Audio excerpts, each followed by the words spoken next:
Olá, bem-vinda Brasil Hispana, bem-vindo a Hervás. Estamos exatamente aqui dentro do rio Ambrós, sentada aqui numa pedra dentro do rio Ambrós. Hervás se presume de ter o bairro judeu mais bem conservado de toda a Europa. Muitos judeus que começaram a ser perseguidos na Espanha, desde Toledo, desde Segóvia, vieram todos para Hervás, até a data da sua expulsão, em 1492, onde, claro, alguns se converteram, mas os demais foram para Portugal.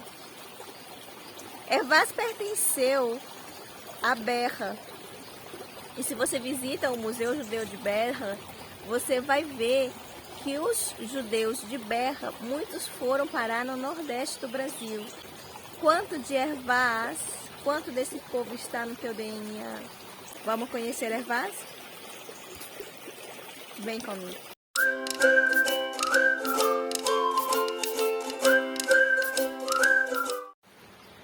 Aqui nós estamos ainda no rio Ambrós e aqui é a ponte da Fonte Chiquita, da Fonte Pequenina. E aqui conta-se que houve uma linda história de amor em cima dessa ponte. O amor entre uma jovem judia e um jovem cristão. Acontece que esse amor foi descoberto. Infelizmente, a jovem judia foi morta por conta desse amor proibido. E foi enterrada nas margens do rio Ambrós.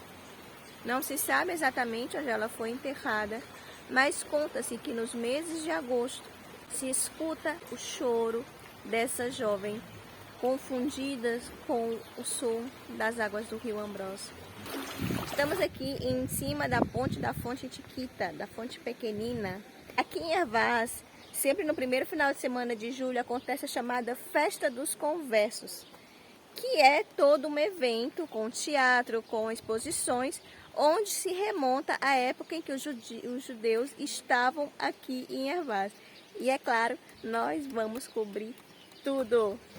Subindo aqui a rua da ponte da Fonte Pequenina, a gente vai entrar aqui no bairro judeu. Então, vamos subir aqui nos caminhos de Sefarad. Chama tua memória ancestral que a gente vai explorar esse lugar maravilhoso.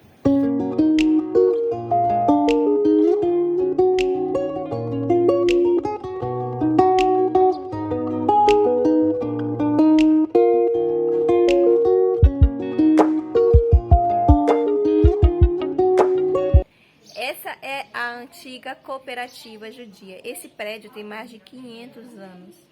Vai de uma esquina a outra, praticamente. Quando os judeus chegaram aqui em Hervás, eles trabalharam na vinicultura, produzindo vinho, Produzindo a uva, enfim. E eles se reuniam em cooperativas aqui e também dedicavam ao comércio. Quando o judaísmo foi proibido aqui, eles utilizavam esse espaço para práticas judaicas às escondidas.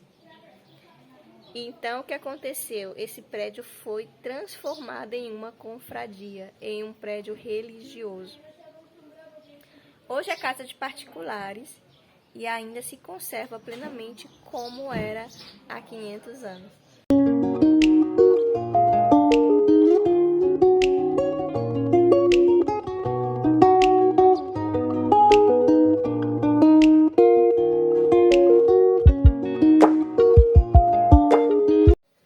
Olha só, esse tipo de telhado que eu mostrei para você é o tipo de telhado judeu, Como diferente, para assim dizer, as avessas, assim. É o tipo de telhado de casa judia. E aqui tem muito telhado nas paredes, porque quando chovia, era mais fácil escorrer a água. Bem legal, né? E tem muitas casas assim aqui.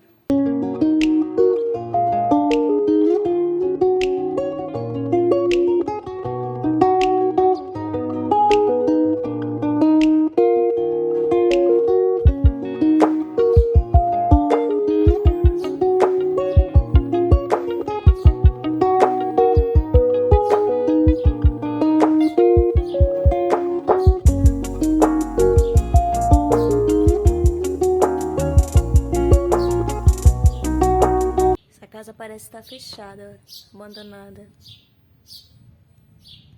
aqui no bairro Judeu. Onde estão as chaves? Já falei em alguns vídeos, mas é uma história que eu gosto muito, que diz que os judeus sefardis passavam as chaves das suas casas de geração a geração, até que um dia uma geração pudesse voltar à sua sefará perdida. Onde estão as chaves?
Esses tetos também são muito característicos de tetos judeus, tanto em casas como túneis. Não sei se você consegue perceber aqui no vídeo, com essas madeiras em horizontal.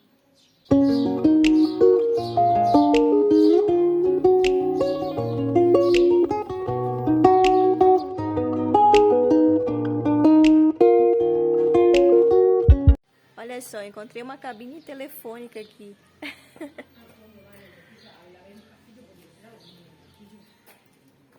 Colocaram até uma árvore dentro aqui da cabine.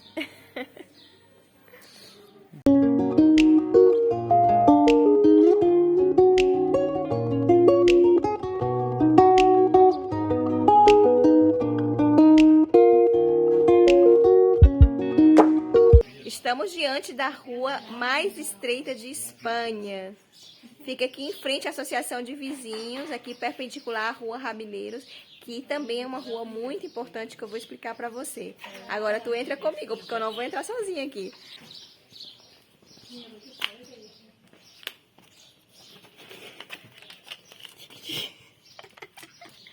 Caraca, o regime funcionou. Gente, o povo passa aqui todo dia, vai e volta, vai e volta. Uma coisa impressionante. Bom, parece que não, mas cabe, hein? Tem que vir em fila indiana, mas enfim, se consegue ir também. Estamos aqui diante do que seria a sinagoga. Sim, a sinagoga foi destruída. O lugar onde seria a sinagoga é justamente esse espaço aqui, entre esse e esse, e por isso a rua se chama Rabileiras, porque é a rua onde vivia o rabino e onde estava a sinagoga. Existem alguns registros históricos de como era a sinagoga, relatos, contos, enfim, escritos descrevendo a sinagoga, mas ela foi destruída porque temiam que o povo voltasse a judaizar. Gente, sentada aqui no chão, tem noção? Aqui no meio da Estrela de Davi, nessa praça, nessa fonte maravilhosa. Fiz foto e tudo, linda! Essa é a Plaza de la Corredera, aqui em Hervás. É daqui que saem as visitas turísticas guiadas. Aqui tem também uma zona de tapas, de pinchos, se você quiser comer algo. E a pedida é, você faz uma rota turística e logo depois, mais tarde, às 11 horas, a gente vai ter a peça revivendo a vida dos sefardis antes da sua expulsão. Nossa! Tudo!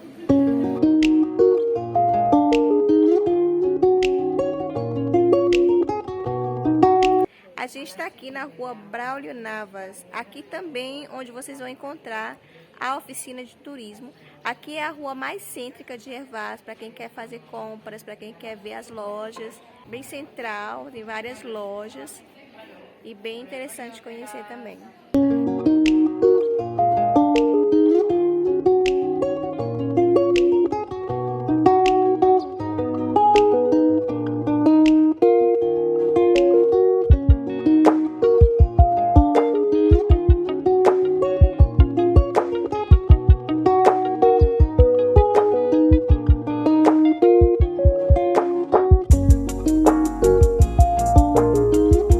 Estamos aqui na Praça do Convento, aqui o Convento de Hervás. Esse convento foi construído por uma judia conversa, a Dona Maria Lopes Burgalês. Ela fez para apagar o seu passado judeu com o seu dinheiro, com o dinheiro da Dona Maria Lopes Burgalês. Aqui se diz que Hervás foi tão judeu, tão judeu, tão judeu, que para apagar o seu passado judeu, ela teve que ser muito cristã, cristã, cristã, cristã. Então, a Semana Santa aqui em Hervás também é um espetáculo enorme. E aqui só tem 4.000 habitantes e 15 passos de Semana Santa. Passos são grandes imagens de esculturas pesadas, que pesam toneladas, que as pessoas levam na procissão. Aqui tem 15. Então se diz isso, Hervás foi tão judeu, tão judeu, tão judeu, que para apagar o seu passado teve que ser tão cristão, tão cristão, tão cristão. E uma das grandes obras de uma judia conversa é o convento aqui de Hervás.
Aqui na igreja de Santa Maria Preciosa é também um mirador, onde a gente pode ver todo o Vale de Ambrós.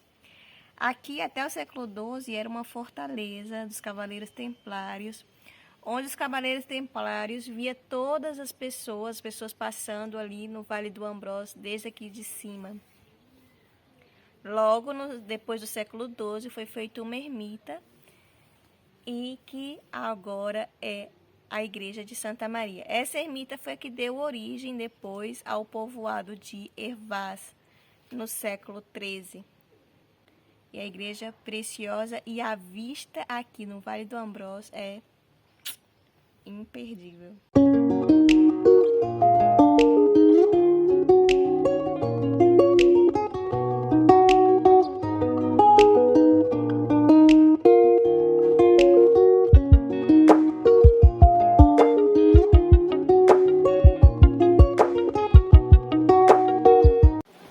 Depois da visita guiada, que terminou mais ou menos às 9 horas, fomos jantar e agora estamos aqui novamente na ponte da Fonte Chiquita.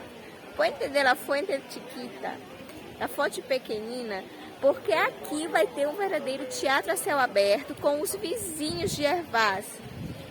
O teatro acontece do seguinte: de um lado do rio estão os atores, o cenário e demais, e do outro lado do rio estamos nós, espectadores.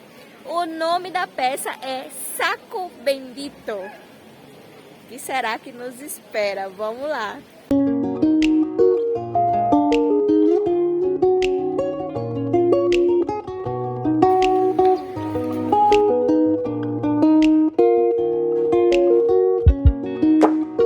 acabo de chegar aqui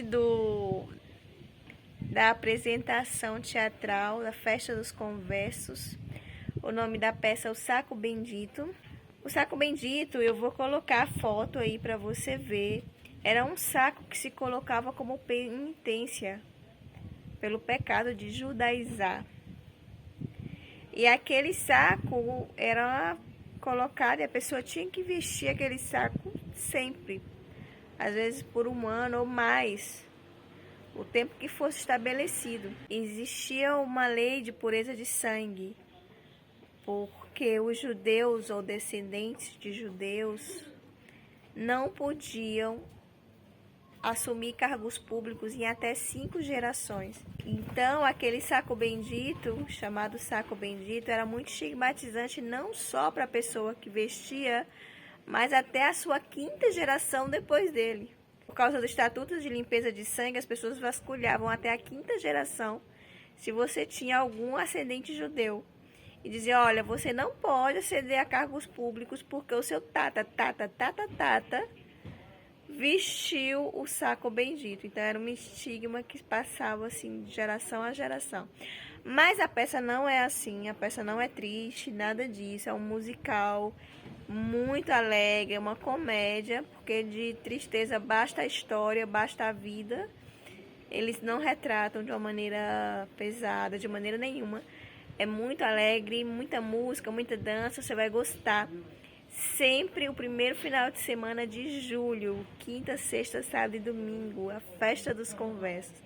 Vale muito a pena. A peça é feita pelos próprios vizinhos de Jefaz, o próprio povoado, é muito gostoso. Bom dia, bom dia, bom dia. Aqui na varanda do nosso hotel, aqui olhando o Vale Ambrosio. Olha só, gente, nossa!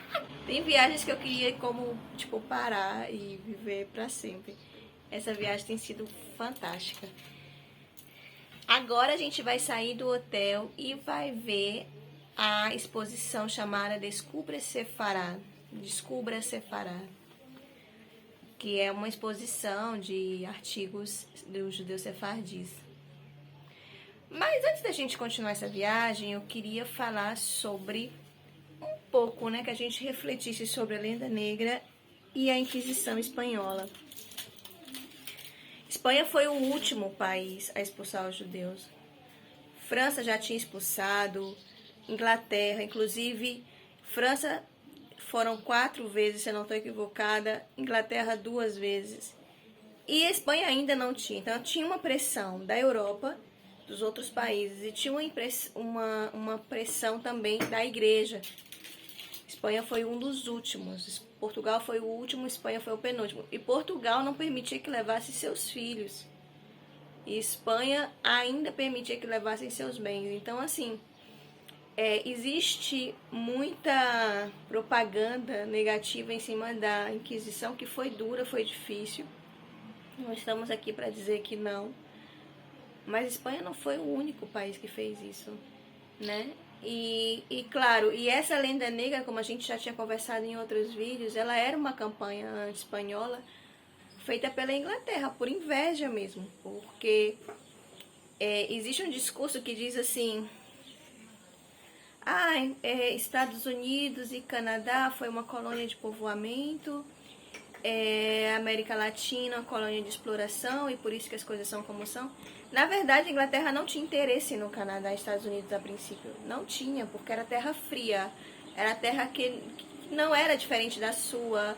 Então, eles mandaram os puritanos protestantes para lá. Alguns judeus também foram e esqueceram por muito tempo, porque eles estavam de olho em terras espanholas. E os próprios moradores que estavam ali, esquecidos, que quiseram começar a sua vida, eles fizeram. Então, é algo que a gente precisa desmistificar. Mas, fechando parênteses, vamos desfrutar aqui o Rio Ambrosio e o Vale Ambrosio e também a exposição Descubra Sefará.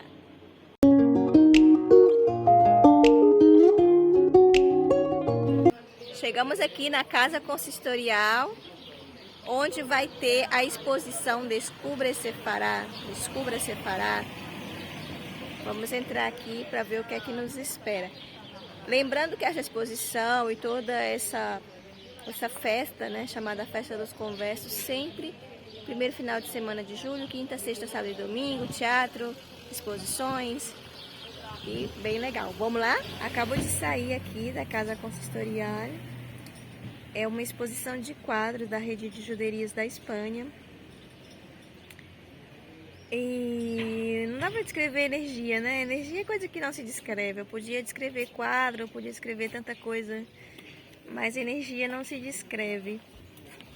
É um pouco aí a memória ancestral saindo assim em erupção. É a memória que está no nosso DNA. Porque a gente tem memórias no nosso, que são passadas, né? Que são registradas no nosso DNA. E para quem acredita, talvez até memórias de outras vidas, né? Mas aí já é uma questão de crença. E trazendo assim algumas reflexões realmente, eu tive informação de que Portugal vai conceder a nacionalidade por descendência sefardí até o final desse ano, de 2023.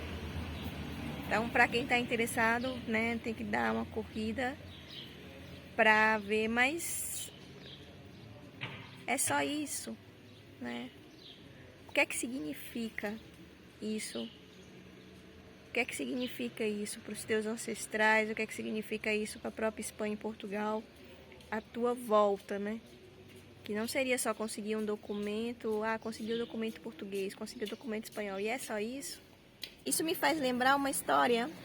O filho de Jonatas teve que fugir com 5 anos de idade por conta de uma guerra. Ele tinha 5 anos de idade, ele fugiu correndo para Lodebar e nessa fuga ele quebrou ambos os pés. E ele vai para Lodebar, que é uma cidade. E Lodebar significa terra seca, terra árida. Você conhece alguma terra assim? Árida, seca? Ele foge e ele passa ali toda a vida numa terra seca, em uma terra árida, coxo de ambos os pés.